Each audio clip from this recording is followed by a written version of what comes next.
My name is Dave Hollenbach, the host of From Embers to Excellence. My goal is to explore the many facets of leadership from the perspectives of some amazing people. In addition to leadership, I like to discuss mental health, PTSD, and overcoming adversity. If you have a favorite episode, I would love to hear about it. Message me through social media or my website, and I will share some free tools to help you achieve your goals. Please like, subscribe, and leave a review. If you haven't purchased your copy of my book, Fireproof, please grab a copy today. Thanks for listening. Today, I'm speaking with Phil Klein. He is a former firefighter paramedic who spent 25 years serving his community. Klein started his public service career in 1990 as a volunteer firefighter on Long Island. After earning his paramedic credential in 1992, he worked for the New York City EMS system before spending nearly 10 years as a police medic for the Nassau County Police Department. In 2002, he and his family relocated to Georgia, where he continued his career as a firefighter paramedic for a Metro Atlanta department. He ended the full-time portion of his public service as a lieutenant for another department north of Atlanta. Since leaving public service, Klein earned a doctorate from the University of Georgia and currently works in higher education in Wheeling, West Virginia, which is in the Panhandle. He just informed me. So, Phil, man, thank you so much. I just had the pleasure, the honor of being on your podcast, Stories from the Road. So thank you for that, and thank you for taking the time to talk to me tonight. Yeah, absolutely. It's my pleasure to be here. And I'm always glad to talk to a fellow podcaster, especially one that worked in public service for as long as you have. And it's great to be here and share the mic with you. Cool, man. Well, yeah, it's always awesome to be able to talk to another podcaster because, it seems like the conversation flows a lot more freely. I want to dig in and really learn more about you. I know some stuff about you, but where were you born and raised, and what was your early formative years like for you? Like, what were some of your influences, and what led you into the fire service? Well, I'll tell you, it's interesting. So I grew up on Long Island, and I grew up in a pretty affluent area in Long Island. And my dad was a union electrician, New York City union electrician. So I grew up with the kids whose parents were doctors and lawyers, and my dad was a blue collar guy.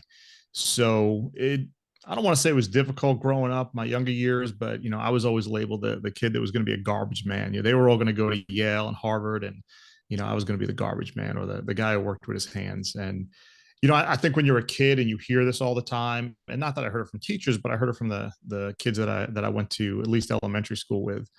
It wears on you a little bit, and you start thinking, maybe I'm not as smart as these guys, and maybe we didn't have a whole lot of money. My dad wanted us to live in a safe neighborhood, and wanted us to be part of a nice community, but there were some sacrifices that went with that. So when you hear all this stuff, it sort of wears on you. And throughout my high school years, I was a troublemaker, right? So I was trying to fit in, trying to find my way, like a lot of high school kids do. And I realized towards the end of my high school career that I probably wasn't going to go to even a state school, like a SUNY school. I was going to go do something different. I thought I might have been a musician. That didn't work out. It turns out you need a lot of talent for that, and I had more drive than I had talent. But these things happen. So I graduate high school and I go to the local community college, because that's what you did if you didn't go away to school, and I failed out. So that's where everything actually started for me, right? So I was at the verge of this failure. I knew I wasn't going to complete my first semester. I wasn't gonna be successful like I wanted to be, and I was kind of lost, right? So I was walking to my car and just kind of thinking about things, and by happenstance, I ran into a guy I went to high school with, and he'd graduated the year before me. And it's a funny story, but he said, hey man, I'm gonna join the volunteer fire department. You should come with me. And I said, I have no desire to be a fireman. I don't want to get burned to death. You can have it. And he said, no. He said, listen, they have a pool table, they have a big screen TV, they've got beer, and it's a place that you can hang out. You just go there and hang out. And I said, well, that doesn't sound too bad. So I'll go with you. So I went down to the local firehouse that night, and, Jeff introduced me to some of the guys. And from there it was history. You hang out for a couple of months, you get to know the guys, they take a vote whether they're going to let you in or not. And they let me in, and I caught my first house fire the next night. And, I was with some old FDNY firefighter that had been on the job forever. And he, stick with me, kid. And, we go through the front door, and we got flames licking over our head. And man, I was excited. And it was the coolest experience of my life. And that was it. That was the spark. And that chance meeting with him in the parking lot changed the entire trajectory of my life. And we can talk a little bit about where I've gone since then. But that was it. Just meeting a kid I went to high school with, asking me to go down to the firehouse, changed everything. How long did you spend in the volunteer department before you decided to like go and get your EMT and paramedic? Yeah, so that's a funny story because I was, I guess I was lucky enough to join a firehouse where they also ran ambulances. And if they were shorthanded, they would take guys like me that had no training whatsoever, and they called us a helper. We would help carry stuff or whatever we would do. So, we would run like a diabetic that was unconscious, and to give him some sugar and wake him up, or be a heroin overdose and they give him Narcan and wake him up. And I thought this was so cool that, you could do all this work in the back of an ambulance. And I wanted to do that. And I started getting kind of this feeling that maybe that's what I wanted to do for the rest of my life. So the rule back then was you had to be a firefighter for a year before they would send you to EMT school. So Jeff and I, the guy that I joined with, we didn't want to wait a year. So we found an EMT course that was being offered in Queens, and we went on our own. So we were, brand new in the fire department. We were still probationary firefighters, and there we were at EMT school. So we did that, and 6 months later, after I joined, I became an EMT, and that really opened a lot of doors for me, because it wasn't just that I got my EMT certification and now I was an EMT, but I recognized that I wasn't as dumb as I thought I was. I did really well in that class, and it was something that I was interested in. So it was something I put a lot of effort into. And so Long Island is all mostly volunteer, and volunteer firefighters aren't going to go to paramedic school. It's just too much of a commitment. But if you wanted to work in New York City, you had to be a paramedic. And there was a hospital that was starting to teach EMS classes, and they decided they were going to put on the first paramedic program in Nassau County. So I went to the open house, and I filled out the application. And it's funny because on the application, and this is really, I think, is the only reason why I got into the program. On the application, they asked, how do you intend to pay for this? And I was able to write, my mom and dad would write a check. So I think they took me because they knew I was a guaranteed payment, because I had no experience. I mean, I was 18 or 19 years old. I hadn't seen anything yet, and they took me. So I started paramedic school, and I got my paramedic certification. So this is, and I think you'll appreciate this. I'm in this firehouse, and all these guys are EMTCCs or EMTs, and they're firefighters, and they've been around for 20 or 30 years. And Jeff and I are now paramedics, and we're like 20 years old, 22 years old. And I remember I was in the hospital one night, and we just ran a call. It was me and Jeff and another guy, and he'd been on for like 30 years, and he's folding the sheet, putting it on the stretcher. And I think I was filling out the paperwork, and he starts saying, he's like, I'm the senior man here. Why am I the guy that's putting the sheet on the stretcher? And Jeff was walking by right as he said that. And he just looks at him. He goes, because I'm a paramedic. And he just kept on walking. And that was it. Our welcome was worn out. The two paramedics in this firehouse had to go. So I ended up transferring to Engine Company 3, and Jeff, I think he went to Engine Company 1, and we just left the rescue company behind, and we were fine with that. But it was just, it opened so many doors, because I recognized I could get through EMT school, and then I got through paramedic school. And then eventually, I got a couple of jobs. I worked in New York City, and then I worked in Nassau County.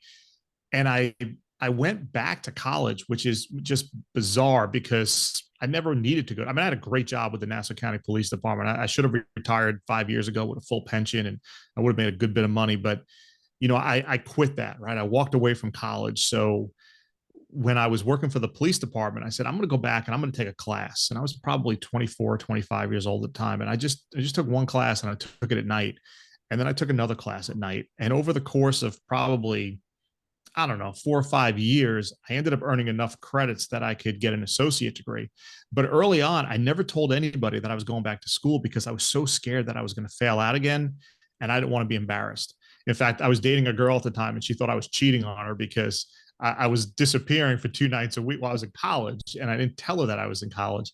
Eventually I had to, but I was so scared that I was going to fail out. So I never told anybody. From there I earned a bachelor's degree, and that bachelor's degree allowed me to become a program director later on in my career. So everything sort of fell into place. And I think it all fell into place because of that chance meeting in a parking lot, which just sounds crazy, but it's just funny how these things happen.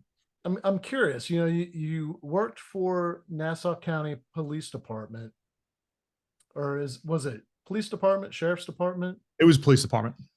And then at some point you moved to Georgia. Yeah. Like what happened there? Because you don't really hear of a lot of New York guys moving to Georgia. So it was completely against my will. And the story that I tell is so I was married at the time. I had a daughter on the way, and 9/11 happened. And so I was actually in the academy. I was an instructor at the time. I was a paramedic instructor. And when that happened, we were there. We were in New York. We were close to it. And I always preface this by saying, in the grand scheme of things, I was never in any danger where I was, but nobody knew that on that day. Nobody knew what was next. In fact, I was teaching a class of EMTs that morning, and I was teaching them about mass casualty incidents. And the door opened up, and one of the guys that I taught with said, "Hey, a plane just hit the World Trade Center." And I think my answer was, "Get the fuck out of here," because I thought he was just screwing with me because I was teaching a mass casualty course, right? So, and then we didn't know, and like a lot of people, we thought like a small commuter jet or something had hit it. Small plane got off course.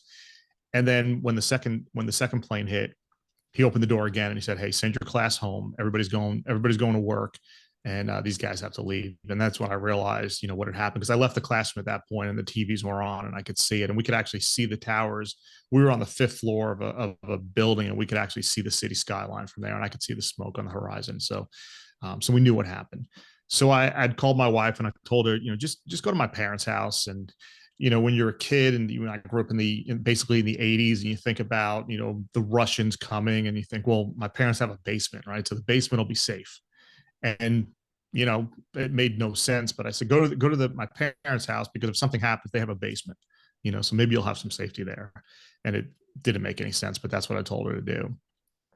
So I get released from the academy. I get sent out to a post, and I still had my New York City. It was a MAC certification that allowed me to work in New York City. So they put me in an ambulance that was close to the border in case we had to go into the city. I was still a New York City certified medic. And I remember when I was leaving the academy, Tom Curnow, who was a police officer and a medic, and he had been on the job for probably 30 or 40 years. He looked at me, and I'll never forget it. He said, "Hey, kid, keep your head down." And I got in the elevator and I rode down, and my first stop was at my parents' house, because I kept a lot of my equipment in my parents, obviously in the basement, ironically. But I kept my bulletproof vest there. Every police medic was issued a vest, and I never wore one, but I did that day. So I went and picked up my body armor, and it was the first time that I think I knew it was the first time my wife ever saw me put on a vest. My parents hadn't seen me wear one in a long time. So we got through the day. I think I came home the next day at some point, and we got through that whole thing. My wife had family in Georgia, and we had a kid on the way, and I think it really shook her a whole lot.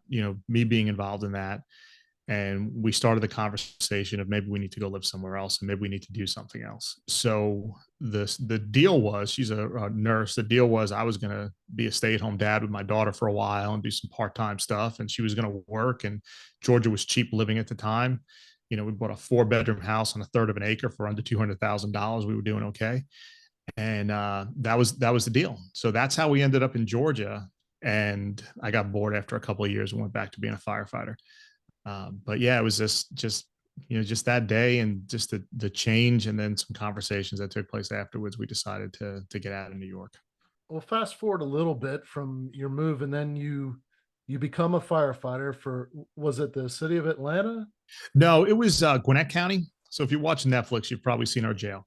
But Gwinnett County is just northeast of Atlanta, and Okay. super busy county, great place to work, good fire department. And I was probably 2 or 3 years after I was down there that I just got the itch to go back to work. And I had been a firefighter in New York as well as a volunteer firefighter there. So I thought, let's go back into the line of work that I know. You start working, you work your way up, you become a lieutenant, and at some point you make the transition to becoming a program director. And walk me through that, because now you're in West Virginia and you're running a program there. And Well, I'm slowly trying to get myself back to New York. I'm just I'm going slowly.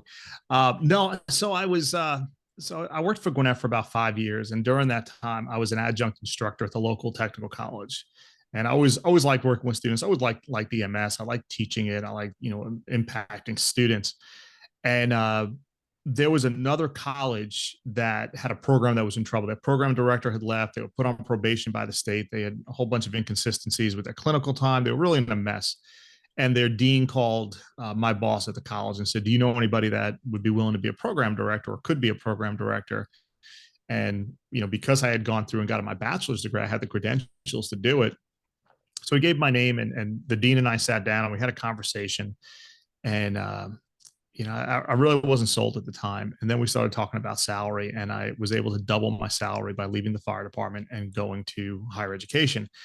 And it was tough to leave the fire department, but I came from New York, right? I came from a very traditional fire department. When I left, that fire department was 100 years old, and that was 30 years ago, it was about 20 years ago. And that fire department was 100 years old.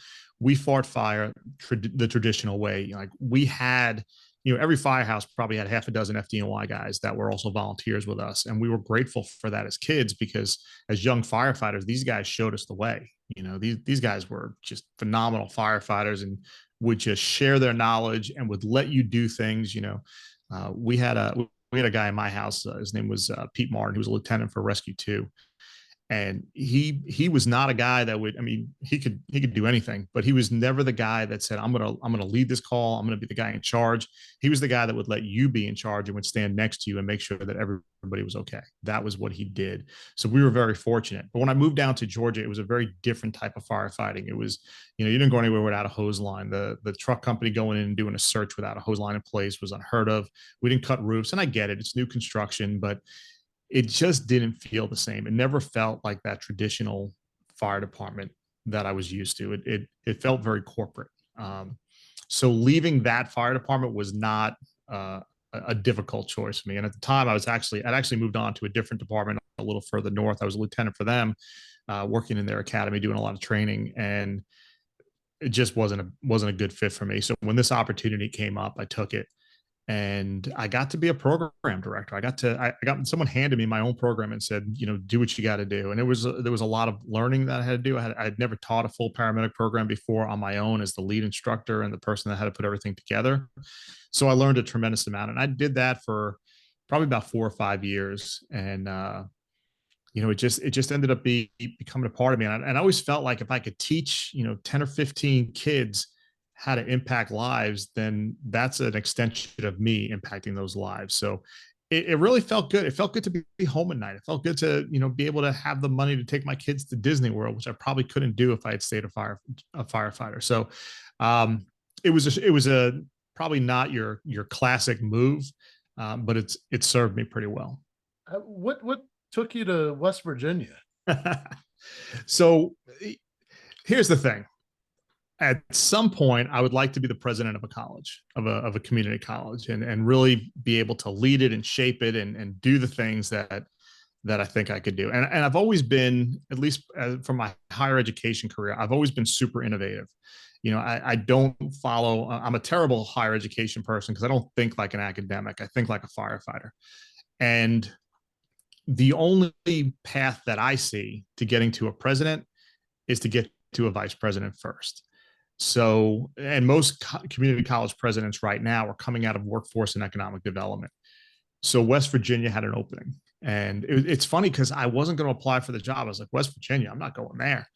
And I delayed it. I didn't apply for it. Then I finally put an application in, but they kept calling me for additional information. I didn't answer it. It was through a search firm. So I was working with this guy that was from Georgia, and he called me up. I was actually at the beach with my family. We had just gotten to the liquor store, and he called me up and he's like, "Listen, you gotta finish this paperwork because they want to interview you, and I can't send you for an interview unless you finish this paperwork." So I'm like, "All right, I'll take care of it." So I'm on the beach, filling out the questionnaire, and sure enough, I got hired. And when I got up here, there is a lot to do in West Virginia as far as the type of work that I want to do. So I work in essentially non-credit education right now. So all of your short-term training programs, and not just healthcare, but across the board. So we do a 10-week welding academy where you go for 400 hours, you get all your welding certifications, you're job ready after 10 weeks. We do a paramedic program, and we started a new paramedic program that wasn't a 4-credit program. So it's not on the credit side of the college. So it doesn't take you 2 years, and you don't need the 5 general education classes, your English, your math, your humanities. You don't need any of that. It is soup to nuts, 14 months in and out. You're a paramedic. And that's what the folks up here were hungry for. So we have, I think I was saying before, we have 31 people signed up for our paramedic program. And that's unheard of. You're just not getting classes that big. We keep getting people calling us up saying, "Hey, when's the next one you're going to start?" So the work that I'm doing now in higher education, the EMS work is always going to be my favorite class. It's always going to be the group that I work with the most. And I'll be honest with you, I have a program director that I give her a lot of credit because it's really difficult to come in and do a job do the same job that your boss did when they were in that position. And I was a program director before I was anything else in higher ed. And I'm a vice president now, and she's an instructor. Basically, I could easily tell her, "You're going to do X, Y, and Z. You're going to do it the way I did it, and that's the way it's going to be."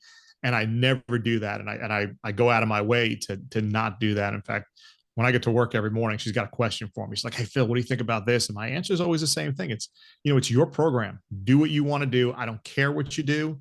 If you break something, I'll fix it. But my job is to move barriers out of your way. My job is not to tell you how to teach a program. And she does a phenomenal job. And every time I get a chance to talk about Linda, I do, because she's such a good instructor and she's so good to those students. And she took a job that could have been a really bad situation for her, and it turned out to be a pretty good one, really because I have a million other things going on, and I just won't stick my nose in her program because I have a whole lot of faith in her. But yeah, that's how I ended up in West Virginia. I'm working as a vice president. And at some point, hopefully someone will give me the opportunity to lead a college, and I'll take some of this innovation and some of this growth that I've been able to create. I mean, we grew our enrollment in the non-credit side by about 300% over the last year. Most colleges are down 10 to 12%. We're 300% up. So I'll take that to another college somewhere at some point when I'm ready to move on. But for now, I'm enjoying what I'm doing. In my experience, the individuals that work the way up into the fire department get their advanced degrees and move into leadership positions, whether it's within the fire service or somewhere else, the leadership skills don't tend to be there. And what you just described is the leadership that everybody wants to be under. And I'm curious, where does that come from? What can you attribute that to? So I had a chief of department when I got on the job in Georgia, and he had a saying, and I love this saying. The saying is, "Know your job and do your job." And you've probably heard some variation of that in your career as well. But in the fire service, right, a lieutenant or a captain or a chief tells you, take a hose line to the second floor and go make an attack on the fire, or go make a search, or go do this, or go do that, and you do it. Right? He doesn't come in behind you and say, "Hey, I'm going to stand here while you do a search of this room to make sure you did it okay." We're firefighters. We get a job to do, and we do it, and that's all there is to it. There is no, "I'm not going to do it. I'm going to do it later." That doesn't exist. So I bring to higher education that firefighter mentality. All right, I wouldn't expect to tell somebody as a ranking officer in the fire department to do something and have them not do it. So I don't expect the people in higher education to not do it. The other thing too is, I've been fortunate enough in my career to be around really good leaders that let you do your job, that didn't stick your nose into it. When I was a brand new program director, I got some great advice from my dean, and he said to me, listen, because no matter what you do, I can probably fix it. So don't worry about it. And I say that all the time to my people. I tell, all my new instructors all the time, listen, if you screw it up, just come let me know and I'll find a way to fix it. In fact, we had a pretty big screw up with our paramedic program. We had never gotten a state number.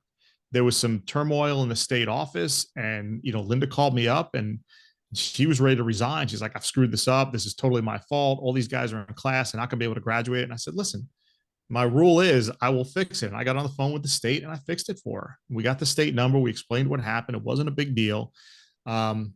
So that's just my philosophy is, let people do their jobs and get out of their way. My job is to move barriers out of their way so they can do their jobs. And that's the philosophy that I bring into higher education. But it's also what I was surrounded by when I was in the fire service. So I think that's where I don't think I do anything special. I think it's a lot of common sense. And I always toy with the idea of writing a book, and I've got a great title for it called Firehouse Leadership in Higher Education, because the two philosophies are very different, right? So, we don't do anything in higher education unless we have a committee formed and we talk about it for 3 months. In the fire service, as well as I do, you do a 360 on a house, and within 5 minutes, you've got an attack plan and you're going to work. Right. So you don't, there's a huge contrast there. So for me, I say I'm very unpopular in higher education because I hate long meetings. I hate putting committees together. I hate talking about stuff. We know the problem. Let's come up with a plan and let's fix it. And that's my approach to higher education. And everybody's looking at me going, we can't do that. We haven't talked about this for 2 months. Like, so in my division, I have an employee who tells me all the time that I'm just playing a really complicated game of Risk. Because I try and see just how much I can expand my division, where I can go, how much I can get away with. And, they've listened to me apologize. I've got it down pat. So they know I'm really good at it. And most of the time it works.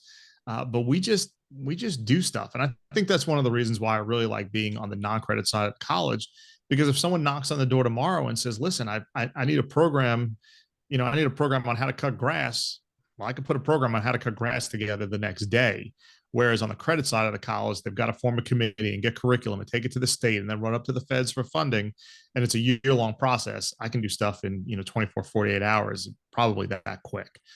So it's just a different philosophy what I'm doing now. But I think my leadership really does come from being surrounded by good leaders in the fire service, and then a real good leader when I first got into higher ed. You've had to have had some experiences with poor leadership in the fire service. It wasn't all good. No, not at all. So I'll give you a great example. There's some guys in the fire service who think that brass on their collar means that they can tell you how to run a call. And so we had a shooting, right? And as well as I do, shootings get people excited. Doesn't do anything for me, but people get excited when they hear we've got a gunshot. It's a crime. All this stuff goes through your head and people lose their minds. So we had a guy who was a captain and he was riding up as a battalion chief. And I love telling this story because he's a douchebag. So we pull up to the guy's house, and the guy was holstering his weapon, and he ended up shooting himself in the leg. Now it was questionable if he was looking for some medication, some attention, if he wasn't right, but whatever. He had a gunshot to the leg. It wasn't a big deal. He wasn't bleeding all that bad. So we get him out to the ambulance. And I was on the engine that day. I wasn't on the ambulance, but I hopped in the ambulance to help the guys out. And here comes the battalion car pulling up, lights and sirens. Captain Chaos jumps out, and he's at the back of the ambulance. He wants a full briefing on what happened. And I'm like, it's not a big deal. Go sit over there. We'll be fine. And the medic in the ambulance made the mistake of saying, it's like, hey, I can't get an IV. And this guy says, well, this man needs to be in Trendelenburg. And he takes the back of the stretcher and he slams the legs up. Right now, he's shot in the leg. So this guy screams when the legs go up. And the research had just come out that said Trendelenburg does absolutely nothing. Like it's just something you do while you're waiting for someone to die. So I take the stretcher and I put the legs down. I gently tell him, we're just going to leave the legs down. It's not a big deal. He starts in with me and he starts yelling at me. And we went back and forth a little bit, and I was trying to explain to him, we're not going to do this. We end up getting the IV. I jump off the ambulance. They close the door, and this jackass goes up one side, down the other, right? He's tearing me apart in the middle of the street. When I tell you to do something, you're going to do it. You don't know who I am, blah, blah, blah. So there's so many things wrong with that call. For starters, he had dropped his paramedic pass, so he was only an EMT. So he really had no say in patient care whatsoever. Second, he was trying to dictate patient care by his rank, which was ridiculous. Third, he lost his mind. He had no idea what was going on with this patient, no idea there was a nonsense gunshot wound to begin with. And he was using outdated science. And then on top of it, he went after me in the middle of the street. And I kept my cool, and I didn't really go back at him. I think I smiled and I said, I was just trying to do the right thing for the patient, sir. As many times as I could while he was yelling at me. And my battalion chief, when he came back the next shift, he asked me what happened. And I explained it to him, and he tore this guy apart. So that's poor leadership. That's a guy who's trying to stick his nose where it doesn't belong. And examples like that, they do show up. And they're good examples of what not to do, of how not to treat people. You'll never see me in any setting tear somebody apart publicly. Now we'll go into my office and we'll have a conversation about what happened. And most of the time we'll figure out where the mistake was and how we can fix it and how it doesn't happen again. Because, it doesn't do any good to scream at somebody. What you've got to do now is fix the problem. I used to coach a lot of baseball when my kids were younger, and I'll just tell you another quick story about how I lead. And these are kids that I was leading, right? So, my younger son always played rec baseball, and they weren't great baseball players, but they went out there and played and had a good time. And I had probably 9-year-olds at the time or 10-year-olds. I don't know, they were little, but they were pitching. And I had a pitcher on the mound that he was just doing terrible. And I said, well, let me go out there and talk to him. And I went out there and I was like, hey man, what'd you have for lunch? He's like, coach, aren't you going to tell me to do something? I'm like, well, what do you think I'm going to do? Come out here and tell you to throw a strike? Like, to throw a strike. Let's go have a conversation about something else. Let's get you calmed down. And then let's see what you can do after I walk away from you. And more times than not, as soon as I went out there and had a conversation about nothing related to baseball at all, I'd say, what'd you have for lunch? You see that girl over there? I think she's looking at you. These are 9-10-year-old kids and they're giggling. And, but it just calms them down and gets them out of the moment. Right. And I think stuff like that is more important than me going out there going, your dad's watching, you're embarrassing your family, throw strikes. Now I would do that with my oldest son because they were travel ball players and you could do that, but with the little kids, you can't even joke around like that with them. You've got to just lighten things up. So, to me, that's leadership. It's not showing somebody that I'm the leader or that I'm the high ranking person here. Leadership is putting somebody in a position where they can be successful. So that's the philosophy that I take. And some of that is because I've seen really bad leaders. What you just said, the individuals that are trying to show you that they're in charge or that they are the leader, the individuals that are, and I always use this example when I would teach leadership to the new recruits, or even within the lieutenant's academy or the battalion chief's academy, there's always the example, and everybody has had one of these guys that says you're going to do it, and they're grabbing their collar where their brasses, their bugles or whatever, and they're like, you're going to do it because I say so. I got, I've got the time, whatever they got to say. And what I would always tell these classes is like, if you ever have to point out that you have the rank, you are not a leader and you've lost all credibility. So if you ever want to lose respect almost immediately, grab your brass and tell people how they should respect you and that you're the leader. What the hell, man? No, it makes no sense. And you're 100% right. If you have to tell people you're a leader, you're not much of a leader. Yeah. Because they should have recognized it long before that. Right. You're the kind of guy that I would want to work for. When you're talking about Linda and talking about the faith that you have in her and the incredible job that she does, but the support that you give her is what I think probably allows her to feel confident in her own abilities as well. Because, all of us, when we first start off in a new position, we want to make the boss proud. We want to, let them know that we can do the job, that you can trust me. But if you come at them like, you already have that faith, like, don't worry about it. Like, my job is to move the obstacles out of your way. You're gonna have them. You're gonna make mistakes. It's okay.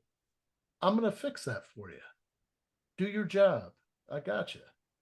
Like, man, if we all could have leaders like that, it would be such a much better world. You know? Well, I agree. It absolutely would. And, I think part of it is also choosing the right person for the position. And I don't mean me, but I mean her. And, I'll say one more thing about her. We had two really good candidates, and she was one of them. And the other person had years of experience, had been a program director, had been through the accreditation process, which is a difficult process to get through. And Linda had none of that.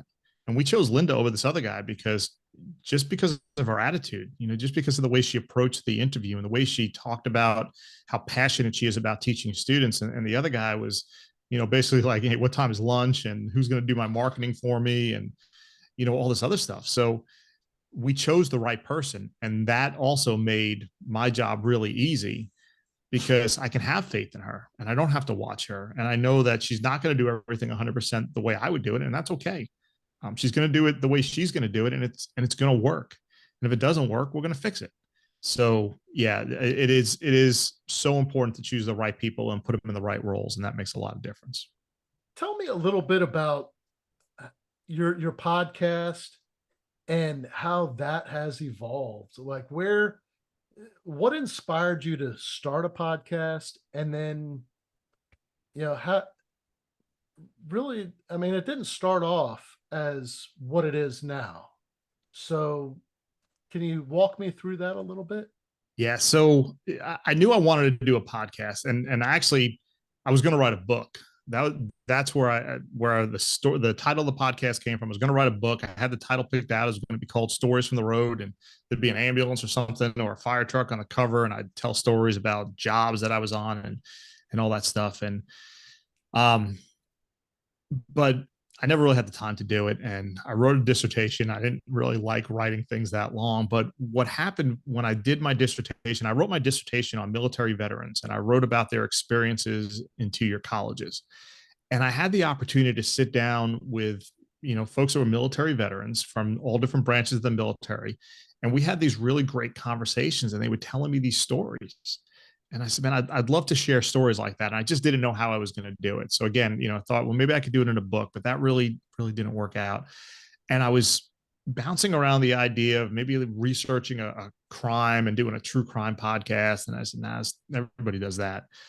So I was sitting around, it was about this time last year. It's probably about a month later, around Christmas time. And I was actually talking to a buddy of mine, and we were just kind of shooting some stories back and forth. And I started thinking about some of the best times I had at the firehouse were, we had this old firehouse in downtown Lawrenceville, Georgia, and we had bay doors on both sides. And in the evenings, we'd go outside and see these old broken down chairs, and we would just talk. It'd be 8 of us out there just talking. And a lot of us would tell stories about jobs that we went on and different fires, different calls. And some of us were on those calls together, and we'd laugh about, we had a captain that would always fall down, and we'd talk about, Captain Will's helmet being on backwards in the newspaper, and just telling these great stories, and we're firefighters, right? So we love telling, I always say we love telling fishing stories, because the first time you tell it, your fish is only about a foot long, and the second time you tell the story, you catch a Moby Dick. So we have a good time telling stories. We're good at it. It's good for us, right? It's good to keep the traditions alive. So I started thinking, well, maybe I'll contact some of the guys I used to work with and see if they'll come on a podcast and just tell some stories. So I lined up a couple of guests, and the first guest I had on ruined the whole podcast for me. His name was Thomas, and he retired, and we had known each other for years.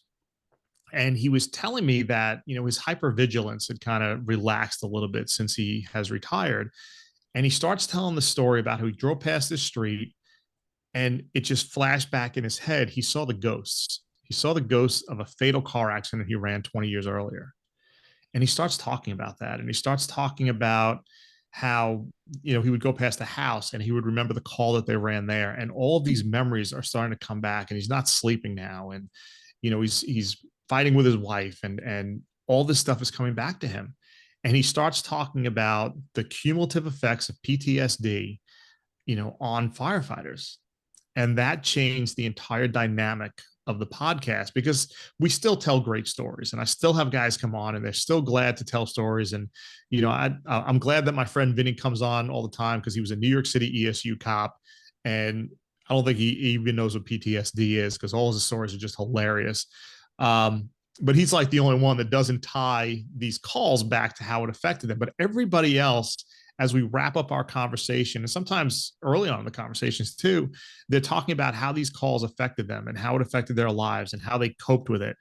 So what started out as just a bunch of stories really became a conversation about how this job affects you, and whether you're a firefighter, police officer, corrections, dispatch, whatever, this job affects you. And I don't think anybody ever thinks about dispatchers, right?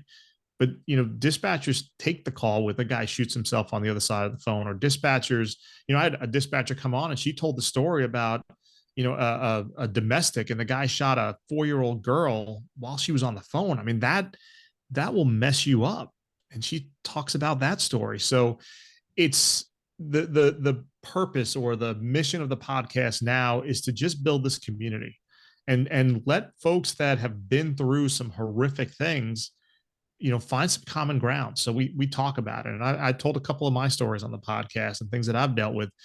And I think it's really important that we recognize that we're all going through the same thing, right? We've all had taken that baby out of that mother's arms, or we've all ran that fatal car wreck and we knew somebody in the car, or somebody knew somebody in the car, or we went down that hallway trying to pull somebody out, and we're halfway getting burned trying to make a grab because we know somebody's in there, and we have to deal with the fact that we failed. So those are the conversations that really come out of this podcast. And for me, I tell people all the time, I lose money on every episode that I produce, right? Because I'm hosting it and I'm buying people microphones so we get good audio, but it's totally worth it, because if somebody's listening to my podcast and they're realizing that what they're going through is what somebody else is going through, and they're not alone in this job, and they're not alone in the thoughts in their head, then there's some purpose there and there's some impact there. And that's what's important to me. So I keep doing the podcast and I keep getting people on, and I'm grateful to people like you that have come on my podcast and really just opened up and shared, sometimes really painful stories. But I think it helps the people that are listening to it that are first responders. But I also think it helps the people that aren't first responders to really have a different, they're looking at first responders now through a very different lens, because they're starting to realize, what they go through. You're signing up for a job, but you're not signing up for what it does to you and what it does to your mind. So this podcast now is really it's my mission to just share these stories, to build that community, and to make sure that first responders know they're not alone in the work that they do. When we had our conversation on your show, I mean, I don't even really remember our conversation, I look forward to listening to it. Well, it's coming out in a couple of weeks, so it'll be there for you. But what stood out to me about our conversation, and I hope you don't mind me sharing this, but what stood out to me is the way your career ended. I never expected you to say that. And to me, that's the cumulative effect of PTSD that you never dealt with in your career. And, I mean, I was shocked that you shared that with me, and that you shared that with people that are listening to it. But I think it's so important to recognize that, this job affects you and it changes you, and our reaction to it is not always what people on the outside would see as a normal reaction. But for us, it's the only way we can react. It's really a screaming for help. And if something doesn't give, then you end up putting a bullet in your head. And on my job in Georgia, in 2 years, we lost 5 guys to suicide. And it's a 800 member department, 5 suicides in 2 years. And they weren't, these guys they were battalion chiefs or, newly retired guys. But it's crazy that we're losing all these people. Like, line of duty death doesn't scare me anymore. Yeah. It's the suicides that should be scaring anybody that's a first responder. because that's where we're losing it. So, and I thought what you did on my podcast was incredibly brave. And again, it wasn't something I ever expected to hear. I didn't know that you would ever say that, but you did, and that really struck me. That was the moment where I was just like you. I was speechless, and I, really was grateful that you opened up, but something that I didn't expect to hear. The thing, so recently, it struck me because I learned of two different suicides um, from firefighters. One was, fairly new, compared to us. Um, only a couple of years, and then you got guys that are retired. They've been retired for years, and they just can't deal with it anymore. And what does that say about our culture, though? I mean, I really feel like we could do more for one another because, I mean, these are good guys, and sometimes we don't give our brothers and sisters the space to open up because it's fun to fucking rag on the new guy that is like, being a sissy or something. You know what I mean? It's like, No, it is, and it's our culture, right? But you and I started. You probably started around the same time I did. Probably early '90s, and if something, in fact, I think you talked about it. If something bothered you, the senior guy was like, shut up, you pussy. yeah, If you can't take this job, get out of here. yeah, And I think the good thing is that slowly that's starting to change. And I think departments are starting to really recognize what this job does. And we have things like critical incident stress debriefing teams, and we have EAPs, but there's still so much more that's got to be done, because the retired guys are the ones that I think stand out the most because, like Thomas said, when he was a firefighter, drove past that road all the time, nothing. But now he's relaxing, right? He's not at that alert state. He doesn't sit with his back to the door anymore, or facing the door, right? He doesn't do that anymore. He's calmed down, and now he's starting to crack. Now that stuff's starting to come up. So we've got to do a better job in public service as a whole in supporting our members and normalizing getting help, not ridiculing somebody for needing it. It should be, getting help should be, as you fall off a building and break your leg, getting help because you just ran a horrific call that involved a kid. It should be the same thing, and it's clearly not. yeah. I mean, I would think that something like this has got to exist, but I haven't heard of anything. And I mean, but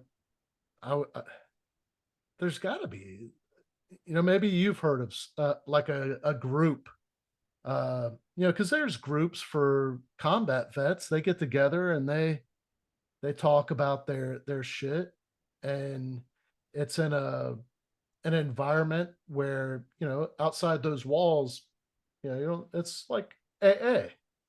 When you're there, that's the group that you talk to. When you leave, that stuff stays there.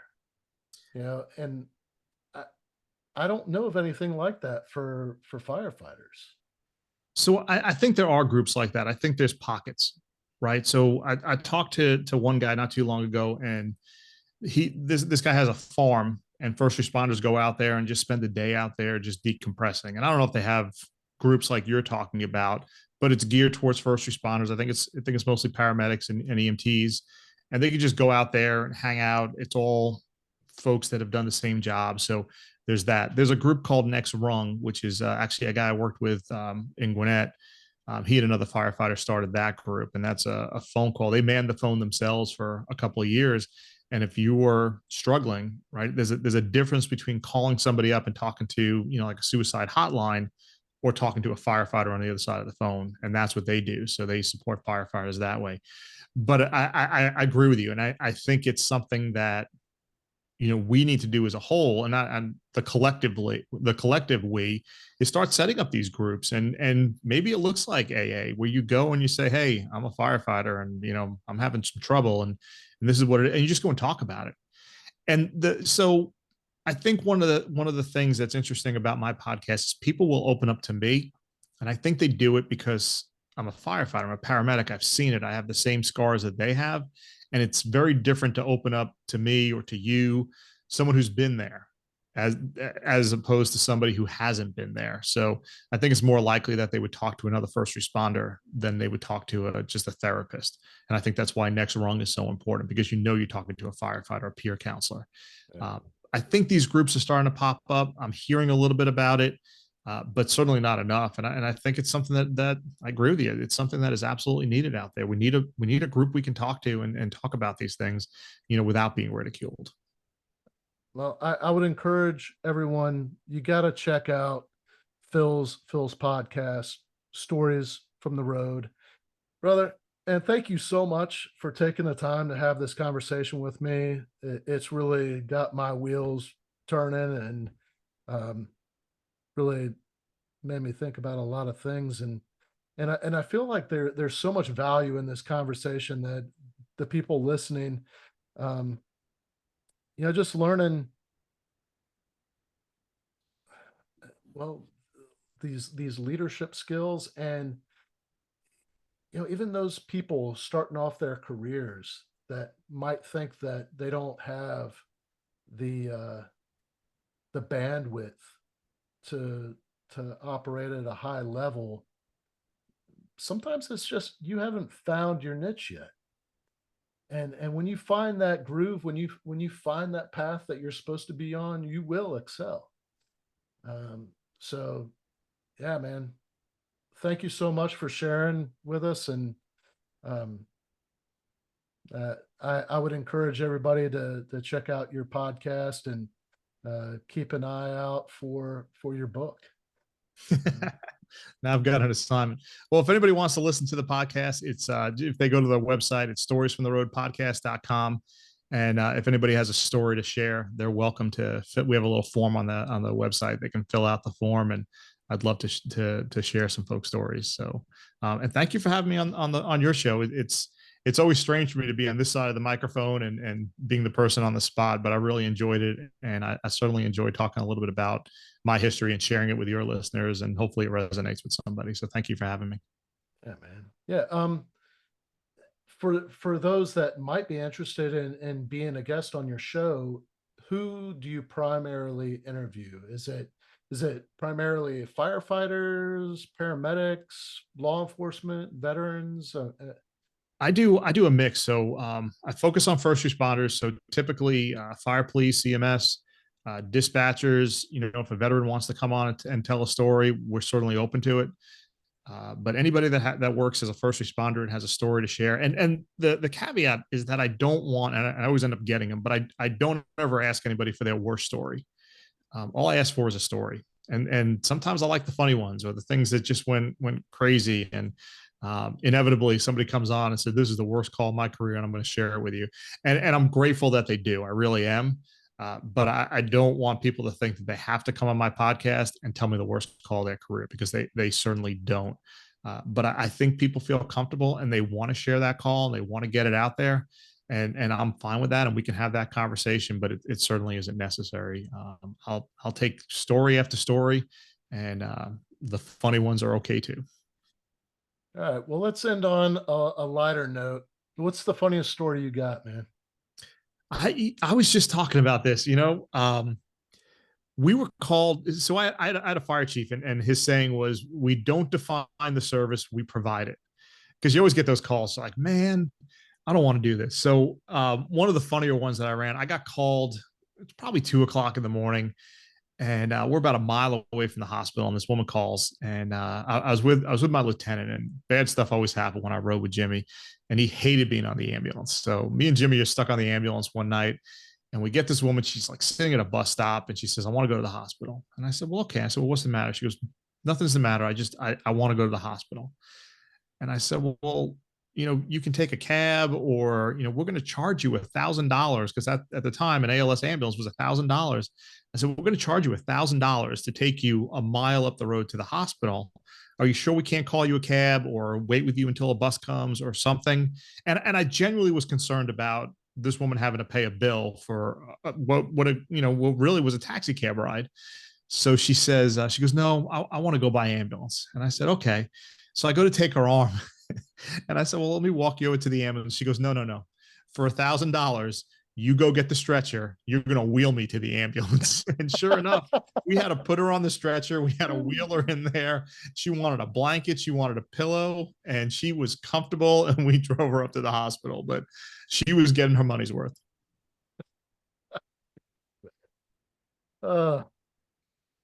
Yeah. Well, on that note, brother, I hope you have a great night.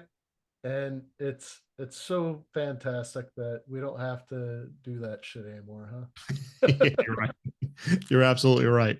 Thanks again for having me. You have a great night as well, and hopefully I'll talk to you soon.